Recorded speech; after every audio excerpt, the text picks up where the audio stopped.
Jean 14, verset 15, dit comme ça. Si vous m'aimez, qu'est-ce qu'il dit? Gardez mes commandements. Voyez, Église, pourquoi Jésus il dit, si vous m'aimez? Cela montre l'amour de Dieu envers chacun de nous. Parce que malgré que la Bible dit qu'il nous a tant aimés, et il a donné son Fils unique par amour à nous, Jésus, venant sur terre, il dit le suivant, tu as le droit de choisir. Tu as le libre arbitre. Aujourd'hui, les personnes, elles ont la liberté, mais il semble que combien plus la personne, elle est libre ou elle a l'accès à la liberté des droits de l'homme, il semble qu'elle devient de plus en plus enfermée. Parce que le seul qui peut nous rendre libres, c'est le Seigneur Jésus. Vous ne pouvez pas, personne ne peut vous dire comme ça, il faut que tu viennes à l'église. Il faut que tu viennes à l'église. Cela n'est pas une conduite que nous donnons à l'église. Si la personne vient à l'église et elle ne vient pas à Jésus, cela ne lui sert absolument de rien. Il dit comme ça, verset 16, « Et moi, qu'est-ce que je ferai? Et moi, je prierai le Père, et qu'est-ce qu'il fera? Et il vous donnera un autre consolateur, afin qu'il demeure éternellement avec vous. L'esprit de vérité que le monde ne peut recevoir parce qu'il ne le voit point, il ne le connaît point, mais vous le connaissez, car il demeure avec vous et il sera en vous. Verset 18, et c'est sur ça que nous voulons parler. Qu'est-ce qu'il dit au verset 18? Il dit, je ne vous laisserai pas orphelin, Église. Regardez ici. Quand il dit, je ne vous laisserai pas orphelin, regardez-moi s'il vous plaît. Qu'est-ce que c'est un orphelin? C'est quelqu'un qui est seul.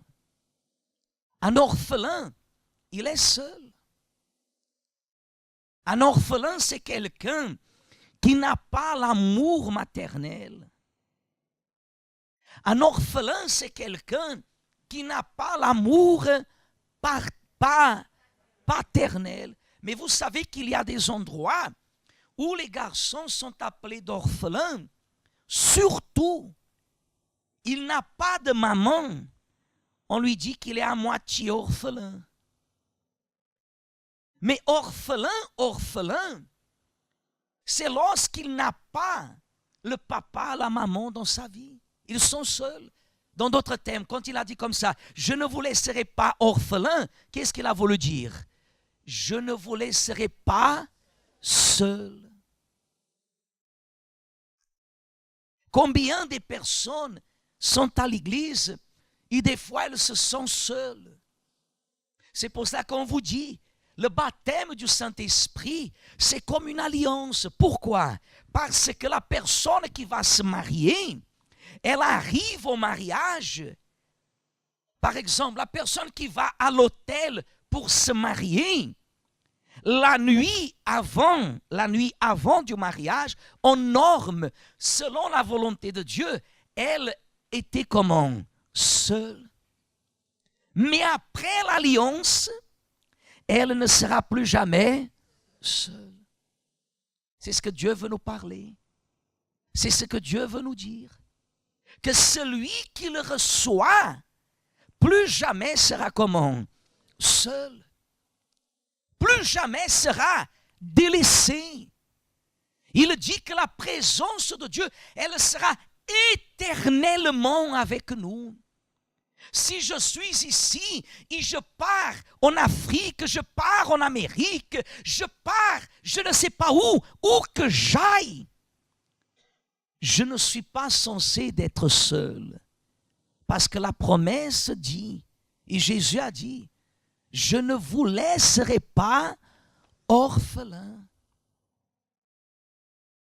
Quelle est la difficulté?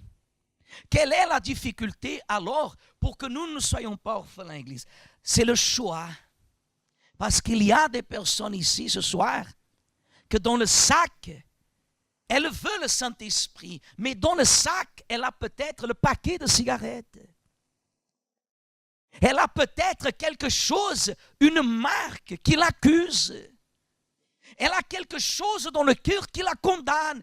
Et Dieu est en train de lui dire le suivant, que si elle est décidée à le recevoir, si elle est décidée à le recevoir, alors, Église, elle ne sera plus jamais seule. Mais évêque, je ne suis pas baptisé d'eau, mais j'ai encore ici le paquet de cigarettes avec moi, mais j'ai commis des erreurs. Tout cela dépend de vous. Si vous voulez la présence de Dieu, il dit, qu'est-ce qu'il fera au verset, laisse-moi voir ici, qu'est-ce qu'il dit au verset 16? Et je prierai qui? Le Père. Il dit qu'il priera qui, Église? Le Père. Jésus, il est en train de prier comme ça. Seigneur, regarde Isabelle là. Jésus est en train de parler avec le Père. Il est à la droite du Père. Il dit, regarde, Joseph, il veut ta présence. Est-ce que Dieu, la Bible dit, il est méchant pour rejeter sa présence, pour nous rejeter sa présence? Non. Dieu nous donne. Si vous lui ouvrez votre cœur et vous avez soif de le recevoir, vous allez le recevoir au nom du Seigneur Jésus.